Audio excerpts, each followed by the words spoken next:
পারতে কমেন্টের উত্তর না দিয়ে আর পারলাম না। এই মহিলাটা অনেকক্ষণ ধরে শুরু করতে।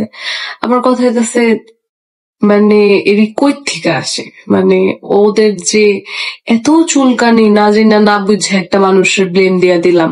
এখানে লেখছে একদম ঠিক কাজ করছে তিশা আপু। আচ্ছা, একদম ঠিক কাজ করছে মানে 2টা মেয়ের নাম্বার পাবলিশ করছে, এটা অনেক ঠিক কাজ, এটা অনেক ভালো কাজ। এখন তোর নাম্বারটা পাবলিশ করতো মানুষের এখানে, মানে পাবলিসিটি হইতো তোর নাম্বারটা, মানে সে উড়াধুরা তোরে কল দিয়ে জ্বালাইতো, তাহলে সেটা বুঝতি আসলে এটা ঠিক কাজ না ভুল কাজ। আর আমাদের লজ্জা নাই মানে? আমরা কারে খুঁজাইতে গেছি? দেখছস একটা বিষয় জাইন না কথা বলস, নাকি না জানি আজ এরা পেঁচাল পারস? কে আগে খোঁচা মারতে গেছে দেখস না? চোখ নাই?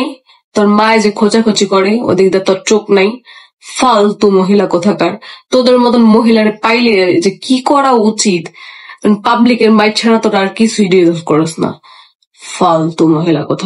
মৌ কিন্তু এবার তিশা এবং তার চামচাকে লাইভে এসে একদম গণধুলাই দিয়ে দিল। হ্যাঁ ভিউয়ার্স, ঠিকই শুনেছেন, তিশার চামচারা মৌকে কমেন্ট করেছে।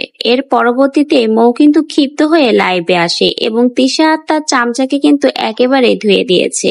মৌ কিন্তু তার লাইভের মধ্যেই বলেছে এদেরকে গণধুলাই দেওয়া দরকার। এই সকল মহিলারা সমাজ নষ্ট করে, না জেনে না শুনে বুঝে কথা বলে আর সবসময় তিশার চামচামি করে। এদের মা সহ এদেরকে গণধুলাই দেওয়া দরকার। তিশা তার নাম্বারটা পাবলিশ করেছে, এরপরের থেকেই কিন্তু মৌ তিশার উপরে প্রচুর পরিমাণ ক্ষিপ্ত হবেই না কেন। একটা মেয়ের নাম্বার কখনোই এভাবে সোশ্যাল মিডিয়াতে পাবলিক করা উচিত না, সে যতই খারাপ কাজ করুক না কেন। হ্যাঁ, সমস্যাটা তাদের ভিতরে হয়েছে, সমস্যাটা তারা নিজেরা ফোন করে বা মুখোমুখি সামনাসামনি হয়ে মিটিয়ে নি, কিন্তু একটা মেয়ের নাম্বার এভাবে পাবলিক করার পর সে মেয়েটার কতটা সমস্যার সম্মুখীন হতে হয় এইটা হয়তো তিশা বোঝেনি, আর না বুঝে এই কাজটা করেছে, বা হয়তো বা সে শয়তানটি বা মৌকে শিক্ষা দেওয়ার জন্য এই কাজটা করতে পারে। এরকম নানা ধরনের সমালোচনা কিন্তু সোশ্যাল মিডিয়াতে মৌয়ের নাম্বারটা তিশা পাবলিক করার পর থেকেই হয়েছে। এরপরে কিন্তু লাইভে এসে মৌ রীতিমতো তিশার সাথে তার হাজবেন্ড কি কথা বলেছে, রিকোয়েস্ট করেছিল তার নাম্বারটা প্রাইভেট করার জন্য, তা নিয়েও কিন্তু তিশা অনেক কথা শুনিয়েছে, এরকম অনেক তথ্যই শেয়ার করে।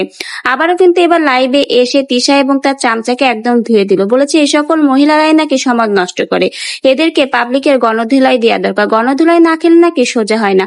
তো ভিউয়ার্স, মৌ যে তিশা তার চামচাকে নিয়ে এই কথাগুলো বললো আর তিশা যে মৌয়ের নাম্বারটা পাবলিক করেছে, এই কাজটাও কি তিশা ভালো করেছে? আপনাদের কি মন্তব্য? মৌ যে কথাগুলো বললো সেগুলো কি ঠিক কথা বলেছে? আপনার মন্তব্য কিন্তু আমাদের কমেন্ট বক্সে জানিয়ে যেতে ভুলবেন না।